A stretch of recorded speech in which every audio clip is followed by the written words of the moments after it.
किसान साथी नमस्कार। किसान साथी आप सभी का इस नए वीडियो में बहुत बहुत स्वागत है। आज हमारे साथ प्रगतिशील किसान युवा किसान श्री कैलाश सिंह उपस्थित हैं।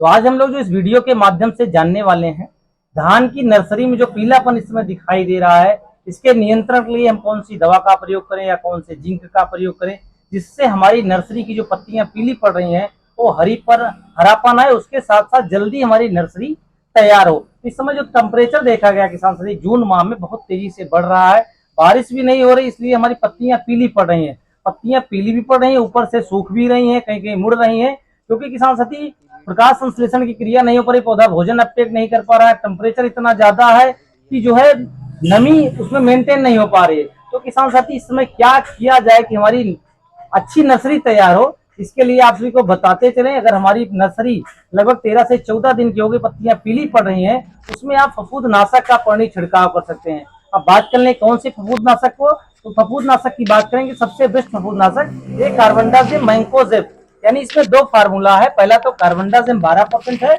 दूसरा मैंकोजेब 63%। ये सिस्टमेटिक एंड कॉन्टेक्ट फंगिसाइड यानी स्पर्शी और अंतर प्रभावी दोनों तरीके से कार्य करेगा। हमको नर्सरी में कितना प्रयोग करना है, बहुत कम ही मात्रा में इसकी आवश्यकता होती है, यानी हमको जो प्रयोग करना है 3 ग्राम पर लीटर के हिसाब से अपनी नर्सरी की पत्तियों पे हमको छिड़काव करना है।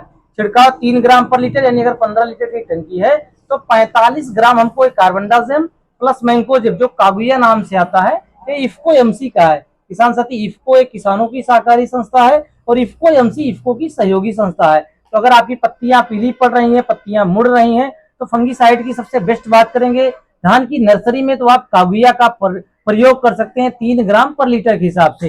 तो जब इसको आप स्प्रे करें तो खेत में पर्याप्त मात्रा में नमी हो और 24 घंटे के अंदर आप पानी अवश्य लगा दें, नमी को मेंटेन करके रखें। इससे क्या होगा कि हमारी जो पत्तियां पीली पड़ रही हैं वो एकदम सही हो जाएंगी। ये हमारा फंगीसाइड की बात हो गई। वहीं अगर आपको माइक्रोन्यूट्रिएंट की कमी है, अगर जिंक की कमी दिख रही है, तो जो जिंक सल्फेट मोनोहाइड्रेट 35% आता है, उसका भी आप प्रयोग कर सकते हैं। मैग्नीशियम सल्फेट का प्रयोग कर सकते हैं। उसको किसान सहित आपको यूरिया के साथ मिला के थोड़ी सी मात्रा में अपनी आवश्यकता अनुसार आप डाल सकते हैं। मैग्नीशियम सल्फेट डाल सकते हैं, जिंक सल्फेट डाल सकते हैं, यूरिया डाल सकते हैं।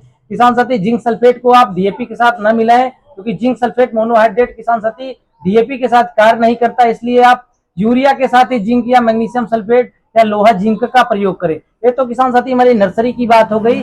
अगर आपको फास्फोरस और पोटास की, अगर हमको पोटास की आवश्यकता है तो WSF 13045 का भी हम पानी छिड़काव कर सकते हैं, क्योंकि पोटास और नाइट्रोजन की आवश्यकता होती है नर्सरी में, फास्फोरस की कम आवश्यकता होती है। इसको हम बाद में पानी छिड़काव भी कर सकते हैं जब 20 से 25 दिन की हमारी नर्सरी हो जाए। अब बात कर लें किसान साथी धान की नर्सरी के बाद रोपाई के समय खरपतवार नियंत्रण। खरपतवार नियंत्रण बहुत ही जरूरी है, क्योंकि अगर हमारी फसलों में खरपतवार उग जाता है तो लगभग 35% का नुकसान होता है। कोई भी फसलें हो, रबी खरीफ जायद, धान गेहूं गन्ना मक्का, सभी प्रकार की फसलों में अगर हम खरपतवार का नियंत्रण नहीं करते तो हमारा जो है उत्पादन कम हो जाता है। खर को हम 2 प्रकार से नियंत्रण करते हैं, पहला तो प्री इमर्जेंट, दूसरा पोस्ट इमर्जेंट। आज जो हम लोग इस वीडियो के माध्यम से बात करने वाले हैं प्री इमर्जेंट, यानी खरपतवार को जमने से पहले रोकने के लिए। बहुत पहले प्रेटिला ब्यूटाक्लोर आता था मसेटी नाम से, लेकिन अभी जो आप हमारे हाथ में वीडियो में देख रहे हैं ये प्रेटिला क्लोर है। 2 प्रकार से, एक तो है प्रेटिला क्लोर 50%, दूसरा है प्रेटिला क्लोर 37%। अब बात कर लें दोनों को प्रयोग कैसे करना, दोनों सेम फार्मूला है। ये थोड़ा सा अगर पानी कम भी रुकेगा तभी इसको आप प्रयोग कर सकते हैं। इसके लिए 24 से 48 घंटे पानी रुकने की आवश्यकता होती है धान की फसल में। अब बात कर लें इसको हमको कितना प्रयोग करना है, इसकी जो डोज रहने वाली है 500 ml पर एकड़ के हिसाब से। आप जब धान की रोपाई करें उस किसान साथी खेत से निकल आए, उसके बाद 500 ml 1 एकड़ के हिसाब से पर्याप्त होता है। वैसे पैकिंग साइज इसकी 1 लीटर की है तो ये 2 एकड़ के लिए पर्याप्त है।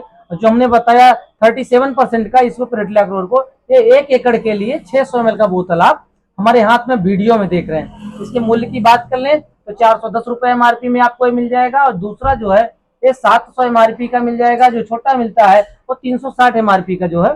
इफ्को के जो चैनल है, जो किसी किसान सेवा केंद्र, इफ्को बाजार केंद्र, वहां पे आपको बड़े आसानी से ये उत्पाद आपको मिल जाएगा। धन्यवाद किसान साथी, हम लोग मिलते हैं नेक्स्ट वीडियो में। नमस्कार।